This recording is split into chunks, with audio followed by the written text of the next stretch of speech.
Saya Nima Almer Jamail dari SMA Taruna Nusantara Kampus Malang. Saya akan membacakan monolog Selamat Datang di Sekolah Masa Depan.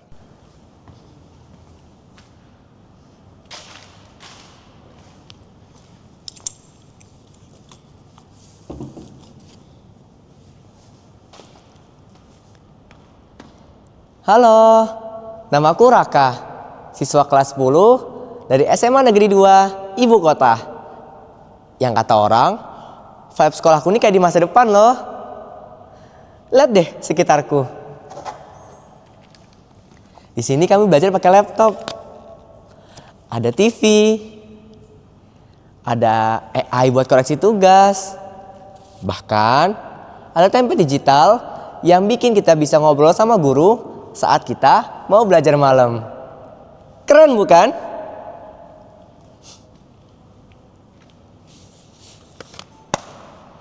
Tapi sayang, aku bukan dari sini.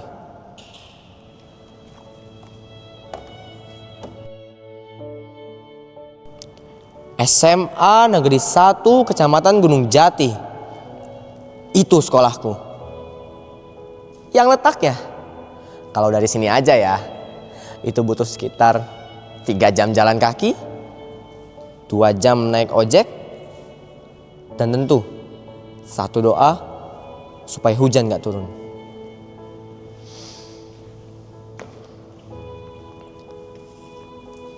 Ingat tentang apa yang aku bilang terkait sekolah masa depan.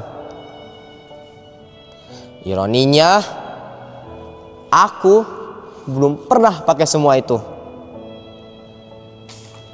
Aku kalau mau nonton YouTube, ya pinjam HP kakakku lah. Ngapain tugas? Ya aku jalan dulu sedikit ke warung dekat pasar dan bayar 1.000 per halaman. Terus kalau mau login aplikasi sekolah, ya aku coba sih. Walau kadang sinyalnya hilang, connection failed lah, error lah. Oops, something went wrong lah. Tapi gak apa-apa. Katanya kami harus kuat. Katanya kami harus siap menghadapi era society 5.0. Katanya kami harus terbuka terhadap zaman.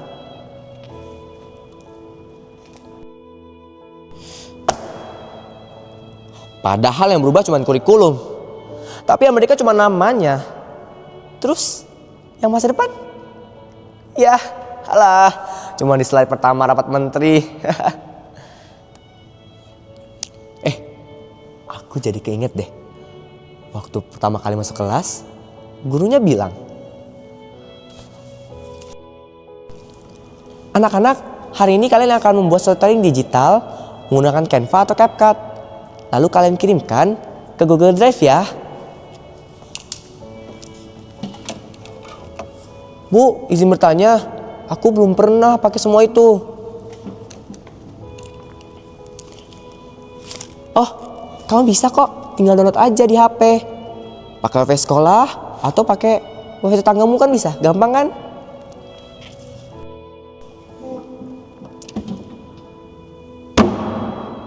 Andai ibu tahu, tetangga saya kerjanya main Mobile Legend.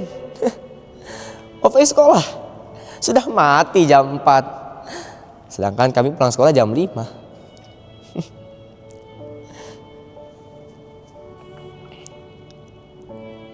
Tapi yang paling lucu, di rapat kepala sekolah bersama para orang tua, dia bilang,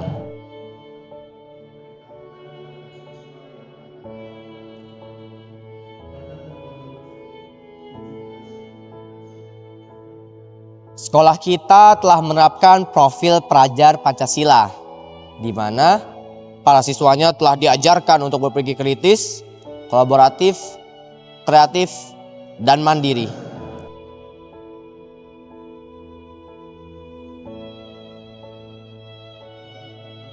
Omong kosong. Kolaboratif gimana?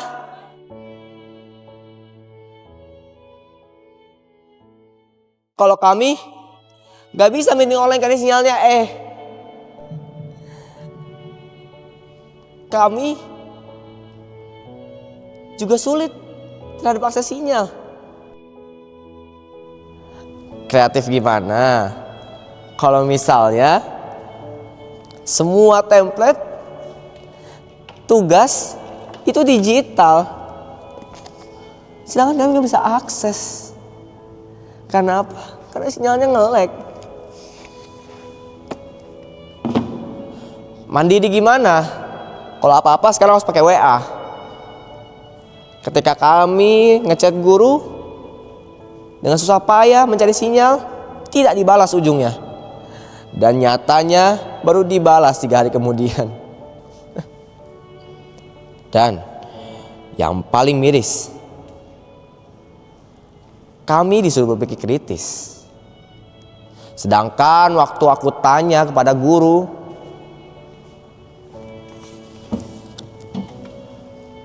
Bu, izin bertanya, kenapa sih Bu kita tuh harus pakai teknologi belajarnya, sedangkan fasilitas belum memadai? Banyak juga kok guru-guru yang belum bisa pakai Google Classroom dan Google Chat dengan baik dan benar. Gurunya malah marah. Itu pertanyaan provokatif, Raka.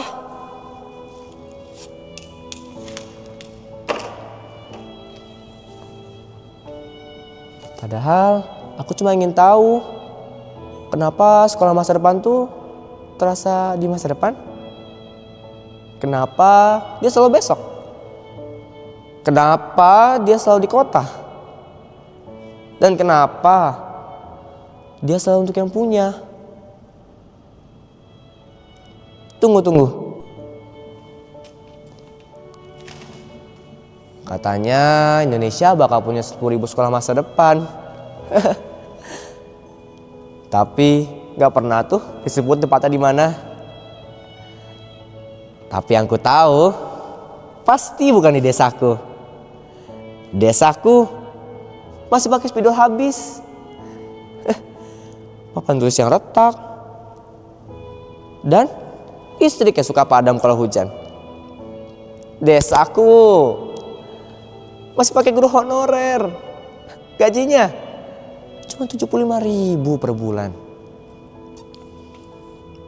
Desaku, lihatlah, masih banyak murid-murid yang bolos karena mereka harus manen padi bantu orang tuanya di sawah.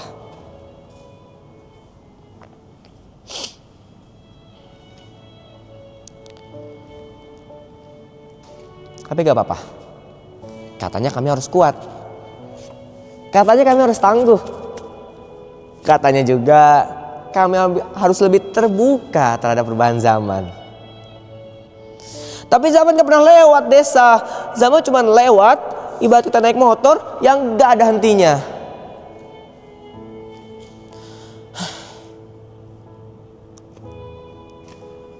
Aku bukan mau nyalain siapa-siapa. Aku cuma pengen bilang bahwasanya sekolah masa depan itu benar-benar ada.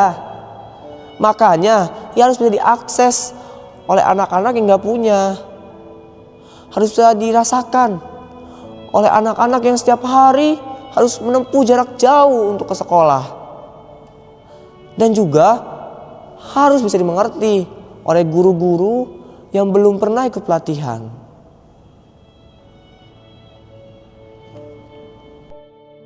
Jadi tolong ingat kami yang ada di desa. Ingat, masa depan itu punya alamat.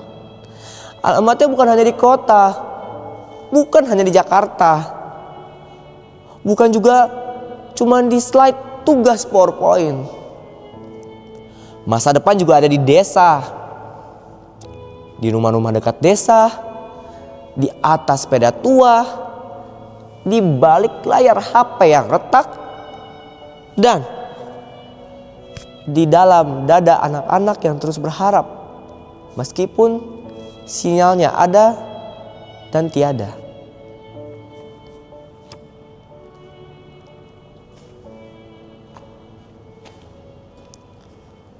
Terima kasih, saya Raka dari Masa Depan yang Tertunda.